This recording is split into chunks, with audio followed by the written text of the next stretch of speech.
ATM Azharul Islam বাংলাদেশে জামাত ইসলামের যত নেতা আছে তাদের মধ্যে সবচাইতে এখন সিনিয়র একজন নেতা। তিনি যেহেতু রিসেন্টলি আপনার মুক্তি পেয়েছেন এবং দলের জন্য তার সবচাইতে ত্যাগ, অবশ্যই বাংলাদেশ জামাত ইসলামের সবচাইতে বড় পদেই কিন্তু এটিএম আজহারুল ইসলামকে জামাত ইসলামের নেতাকর্মীরা দেখতে চায়। কিন্তু সেই পদটি কোন পদ চিন্তা করতে হবে। এখন কি হঠাৎ করেই কি এটিএম আজহারুল ইসলাম আমির জামাত হতে পারবেন? না, সম্ভব না। এখনও আমির জামাত ডাক্তার শফিকুর রহমানের যে আপনার আমিরের যে মেয়াদ 3 বছর, এই 2025 সালের কিন্তু এখনও বাকি আছে।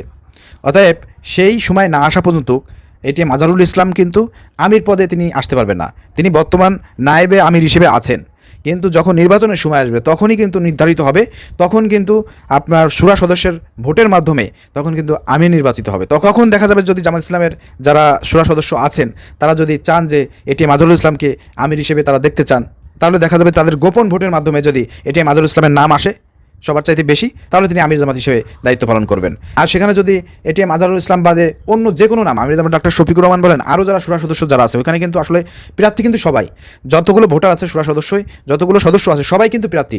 যে কোনো ব্যক্তি যে কাউকে পছন্দ করে ভোট দিতে পারে, যার নাম বেশি উঠবে, যে সবচেয়ে বেশি ভোট পাবে সেই আমির জামাত হিসেবে কিন্তু নির্বাচিত হবে। দেখেন, বাংলাদেশ জামাত ইসলামের মধ্যে সবচাইতে বেশি গণতন্ত্র রয়েছে। তাদের নেতৃত্ব নির্বাচন, নেতৃত্ব যাচাইয়ের ক্ষেত্রে, নেতৃত্ব তৈরির ক্ষেত্রে সবচাইতে বাংলাদেশে গণতন্ত্র ফলো করে জামাত ইসলাম।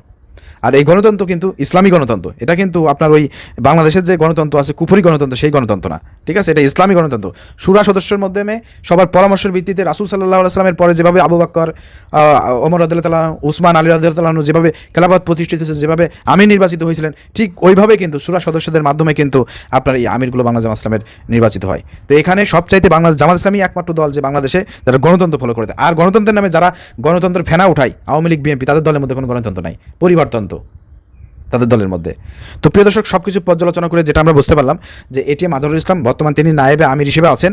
যেহেতু তিনি শুরা সদস্য হিসেবে শপথ বাক্য পাঠ করেছেন, কর্ম পরিষদেও শপথ বাক্য পাঠ করেছেন, অতএব আগামী যে আমির নির্বাচন হবে সেই নির্বাচনে এটিএম আজহারুল ইসলাম আমির জামাত হবেন কিনা, তখন সেই ভোটের সময়, তখন সেই নির্বাচনের সময় শুরা সদস্যদের পরামর্শের ভিত্তিতেই তখন বিষয়টা কিন্তু দেখা যাবে। তখন বোঝা যাবে যে সবচাইতে বেশি ভোট পাবে, যে বেশি সবার চাইতে বেশি সমর্থন পাবে, সেই কিন্তু আমির জামাত হিসেবে নির্বাচিত হবেন। অতএব তার আগ পর্যন্ত কেউ কিন্তু বলতে পারবে না যে নেক্সট আমির জামাত কে হবে, এটা বলার সুযোগ নাই। অন্যান্য দলে বলতে পারবেন, কিন্তু বাংলাদেশ জামাত ইসলামীতে কিন্তু বলার সুযোগ নাই। এটাকেই বলে ইসলামী তন্ত্র, যেটা বাংলাদেশে অন্য কোনো ইসলামী দলের মধ্যে নাই। চরমোনাই বলেন, বাপ দাদা থেকে হয়ে আসতেছে, তাদের বংশগতভাবে আমির হয়ে আসতেছে, পীর হয়ে আসতেছে, এদের মধ্যে ইসলামী গণতন্ত্র নাই, রাসূলের আদর্শ নাই। যে দলের মধ্যে নেতা নির্বাচনে রাসূলের আদর্শ থাকে না, সাহাবীদের আদর্শ থাকে না, সেই দল যতই নিজেদেরকে ইসলামী দল দাবি করুক আর সাহাবী প্রেমী মনে করুক আর যতই ফেনা উঠ দিক, ওটা আল্লাহর কাছে ইসলামী দল হিসেবে গণ্য হবে না। বাংলাদেশে একমাত্র ইসলামী দল হিসেবে, একমাত্র আল্লাহর কাছে অ্যাকসেপ্টেবল দল হচ্ছে নেতা নির্বাচনের ক্ষেত্রে যেমন বাংলাদেশ জামাত ইসলামী। এটা পরীক্ষিত এবং প্রমাণিত। চ্যালেঞ্জ করেন আমার সাথে, পারবেন? চ্যালেঞ্জ করেন আমার সঙ্গে, দেখাই দেন অন্য কোনো দলের মধ্যে এই ধরনের গণতন্ত্র আছে কিনা।